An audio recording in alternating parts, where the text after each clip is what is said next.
Hey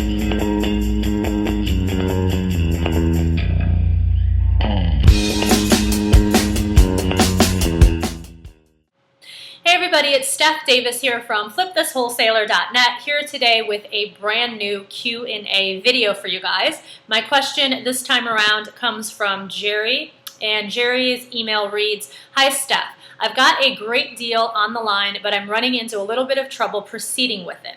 While I was out driving for dollars, I noticed a vacant house that's in really bad shape. From the looks of it, I don't think anyone has lived there for several years. The only problem is I have no idea how to get in touch with the owner or even what to say to them. Any ideas on how to proceed with this? This would be my first deal, so I don't want to mess it up. Thanks in advance, Jerry in Chicago, Illinois." All right, so Jerry's got a lead on a house that he saw when he was out driving for dollars.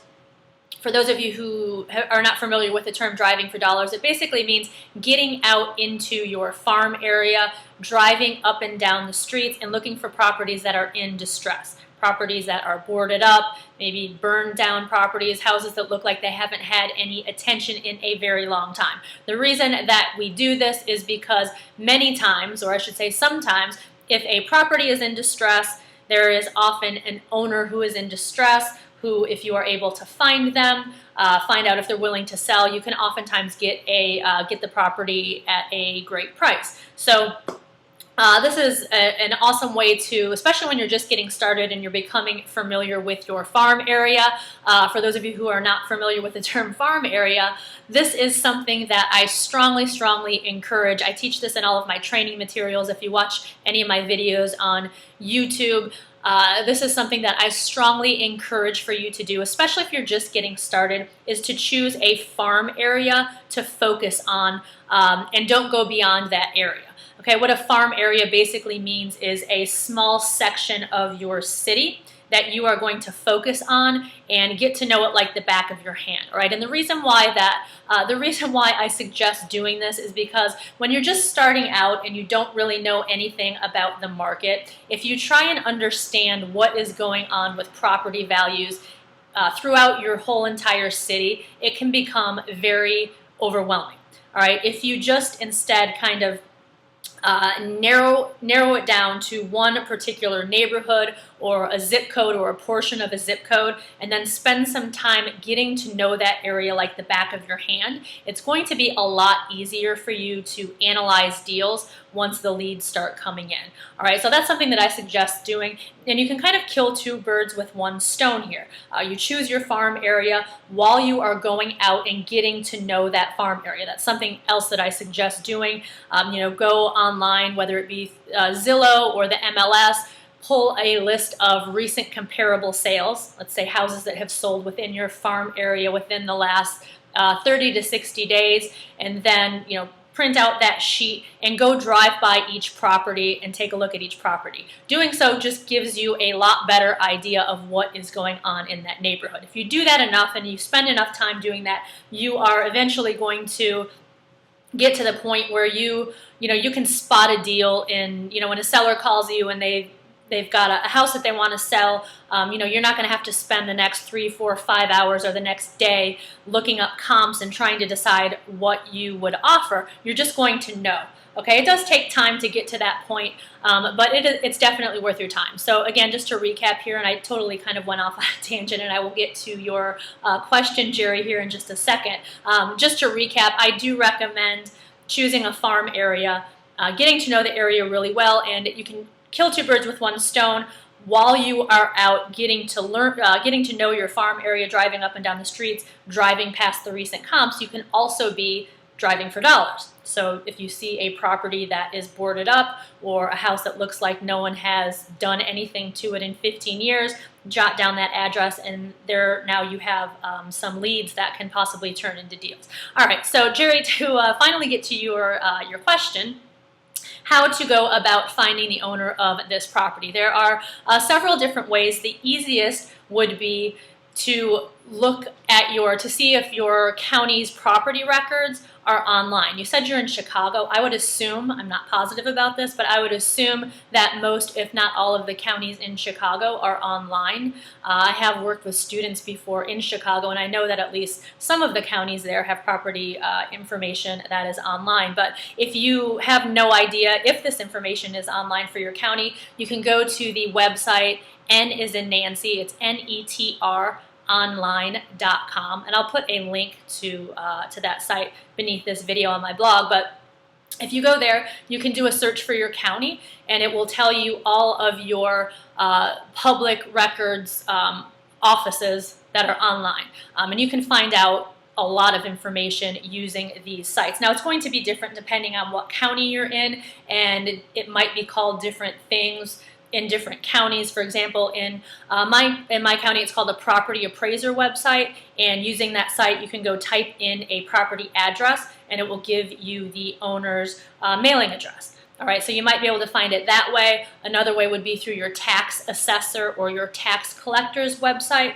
A lot of times, if you just go in, you type in the property address, and it's going to give you the owner's where the tax bill is sent. So it will give you the owner's mailing address. So that's the easiest way to do it.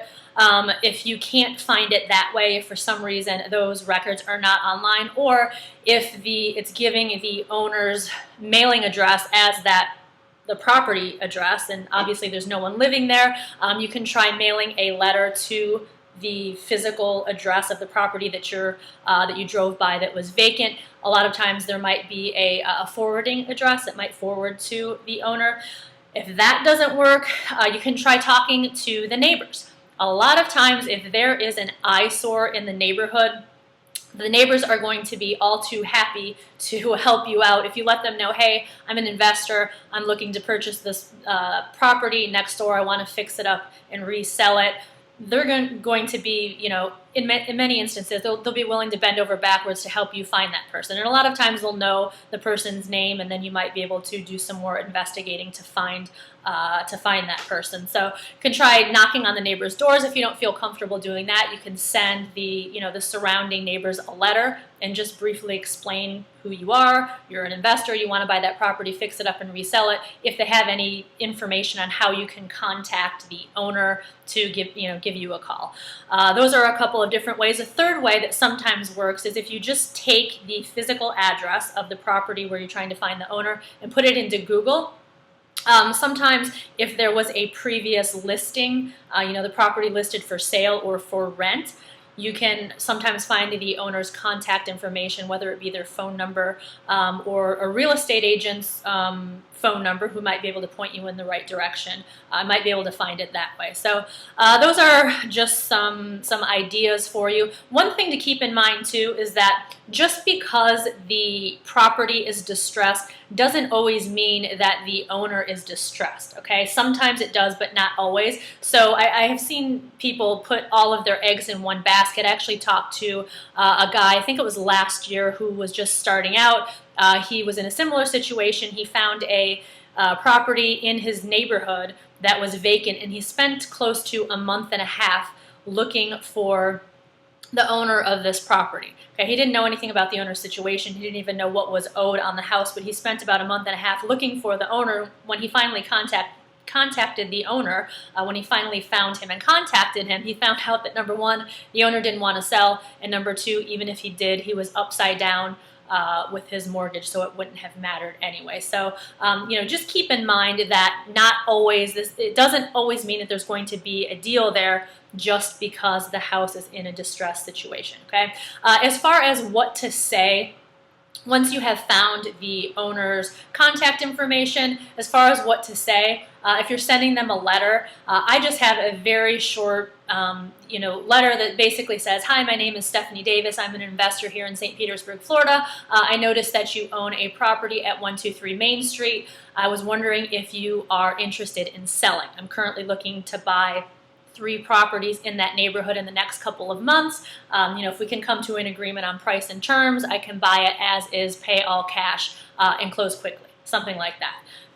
You can include, if you have a business card, you can put that in there and send it off. if you feel comfortable, if you can find the owner's phone number, you can just give them a call. That's going to cut out some expenses there. If you have these owners' phone numbers, give them a call as opposed to spending money on a stamp, and pretty much say the same thing. Hi, my name is Stephanie Davis. I got your phone number. I was researching this property, and I got your phone number online. I'm just curious if you were interested in selling. So those are just some ideas for you. Again, I think it's great that you're getting out there and putting the pedal to the metal, or the rubber to the road, however you want to say it. But getting out there and taking action. Keep up the good work. And if anyone else has any ideas that they would like to share, feel free to leave a comment beneath this video on my blog. If you are watching this on YouTube, I do have the comments disabled. If you would like to comment, you can go over to my blog, which is flipthiswholesaler.net. Feel free to leave a comment. That is all for today. You guys have a fantastic afternoon, and I will see you next time. Bye-bye.